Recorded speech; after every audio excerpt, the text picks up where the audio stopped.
guys, it's HOOOSK here. Welcome to episode 4 of my Steam Library Challenge, and this is a challenge where I'm playing at least 2 hours of every game in my Steam library. A very daunting task, but I'm definitely down for it. Even though we're only on episode 4, I love it.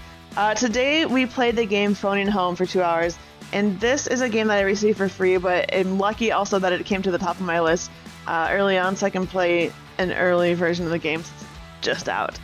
So that's great. Anyway, let's go into a game review. This game is an exploration game mixed with story-driven survival game, I guess you could say. You play as this tiny little robot, and your robot's name is Ion, and your robot doesn't speak at all, but he is spoken to by your ship's voice. So what happens is your ship crash lands on some planet. I think you're going to explore the planet. So you're out on this planet, you need to figure out a way to get home, hence the name of the game, Phoning Home. But along the way, you've got to collect resources to keep yourself charged. You need to fix your robot body when he gets hurt, etc. So you've got to collect resources from throughout the land, and it's not so hard as it seems because there are very limited kinds of resources that you can actually pick up, which I think is a very good thing. You also, along your journey, find this little robot, kind of a small little roly robot named Annie, and Annie is a helper friend who kind of just makes your journey harder, but also more fun and interesting as you find more things.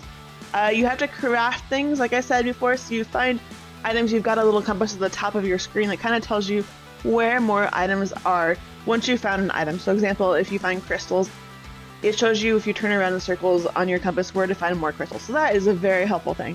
Overall, it's a really fun game. The story unfolds as you play it, like most games. However, this starts off though just kind of throwing you out there and letting you go. So let's look at the good in the game. The great thing about this game is the artwork is beautiful. I thought just as soon as I fell into the game, I was like, this is a really pretty game. I really want to just go explore. And you do. You get to explore a lot. The environment's really interesting. There are a lot of surprise things in this game. According to the environment, I didn't expect. I thought at first I was going to be stuck in this one little area, but that's not true. The scenery changes all around you. The music is really beautiful. It pulls you in. You can kind of just get lost. It's like a lot of rain coming down. The weather in here is pretty cool. So it feels like a good weekend game to like sit and have the rain come down outside, sit inside, have your rain come down, and play Phoning Home. What's really cool about this too is the crafting system is relatively simple, which for me is a great thing because I am really turned off by daunting crafting systems in games. And this one is really simple. I really love that and enjoyed that about it. Something cool too about the crafting is that when you have in your guide, your user guide, whatever your HUD, whenever something comes up that you want to craft, you leave it on that screen, and as soon as you collect all the items for that thing, a little window pops up in the right hand corner that says, hey, you've collected everything, and that's really cool. I think there are a lot of really positives to this game, and I really enjoyed putting myself out there as a little robot in a mysterious world. So let's look at the bad in this game. The bad part is this feels like a big walking simulator, or I don't know if you're floating, whatever it's called, but you're doing that a lot. You're also gathering resources a lot. So you're given a lot of tasks, but along the path of getting those tasks, you kind of have to like go off to the wilderness for a bit, find the resources to heal yourself or to get enough fuel to keep going. So it feels like the whole time you're just gathering things. The other things I didn't really enjoy is that there's no really really great audio tutorial at the beginning, so you're kind of just thrown in there and told, okay, go do this, which is kind of okay if it were more of like an explore and figure it out, but you are given kind of a long thing to read at the beginning within your little itinerary or glossary kind of thing of what you have to find, etc. And that to me is kind of a turnoff. I hate reading things a lot at the beginning of games, and I think that's diminishing more and more as games get developed, and I wish this didn't have so much reading at the beginning. The other thing I didn't really appreciate about this game is that it's very slow moving.